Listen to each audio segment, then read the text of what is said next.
When we look at our civilization today, we are fantastic at technology. We are brilliant at science. We can make the best possible machines. And we're a society that is built around production and consumption, and a society in which people define themselves in terms of what they own, and what they possess, and what they produce. And it becomes a very materialistic society, a society that's focused on material things, where we define ourselves by our material possessions. Ancient Egypt had a totally different focus. Yeah, they were great at making material things, but that was secondary. Their main thing was, what are we here for? Why are we living this life? What happens to us when we die? They investigated that mystery more deeply than any other culture that I know of, and they were doing so right from the beginning of records. And they were documenting this journey to the afterlife. Absolutely. In hieroglyphs. And it's like, what were you documenting? Like, how do you know? Like, what were you trying? How did everyone agree on this particular myth or this story?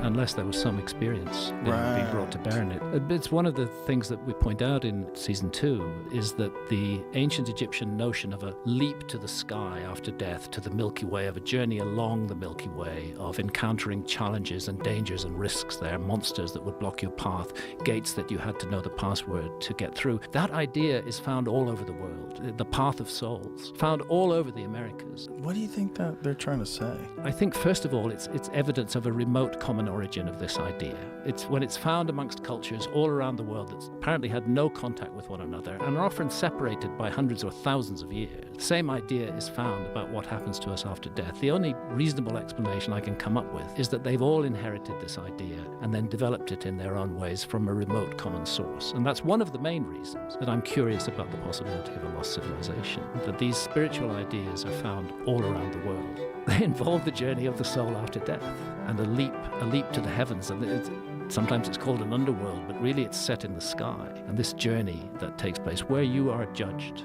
on what you've done with your life. This is something else that we avoid in the world today, is taking responsibility for our own lives. The ancient Egyptians required you to take responsibility for your life. And if you did not do so, the outcome after death would not be good. You had to celebrate the gift of life. You had to realize the incredible gift that you had been given. And one of the opportunities of that gift is the opportunity to accumulate wisdom. And that's one of the things, hopefully, that we all do as we get older, is get a bit more wisdom and a bit more understanding. But in the case of ancient Egypt, that idea is developed over 3,000 years, and it's essentially the same at the beginning as it is at the end. Death is not the end. This is the conclusion of a society that put its best minds at work for 3,000 years on this problem. But death is not the end. We may think it is. Scientists may tell us it is. But when a scientist says death is the end, there's nothing more, we're just physical bodies, and when the light goes out, it goes out forever, that's actually not a scientific fact. That's not something that's been investigated or can be investigated. Consciousness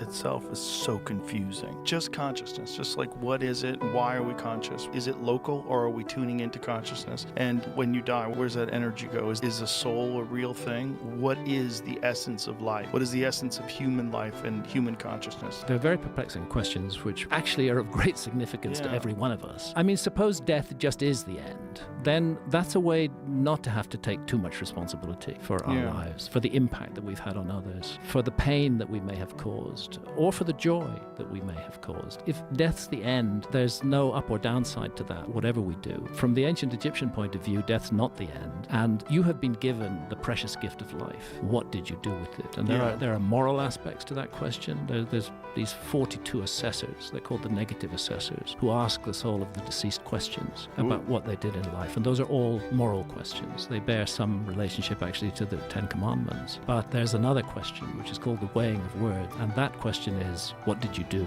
with the gift we gave you? We gave you the gift of a human life. We gave you the gift of the opportunity to love or to hate, at your choice. We gave you the gift to live in a human body, to have this incredible consciousness, to be able to integrate all kinds of information from all kinds of spheres. What did you do with it? Did you leave the world a better place or a worse place than when you came into it? Did you hurt and damage and cause pain to others, consistently, out of wicked intent, not accidentally but deliberately causing pain? And there are human beings who do that. For the ancient Egyptians, that kind of behavior meant an introduction to Amit, the eater of the dead. And Amit is displayed in the judgment scene. He's a creature, part hyena, part lion, and he sits there, and certain souls do not go on.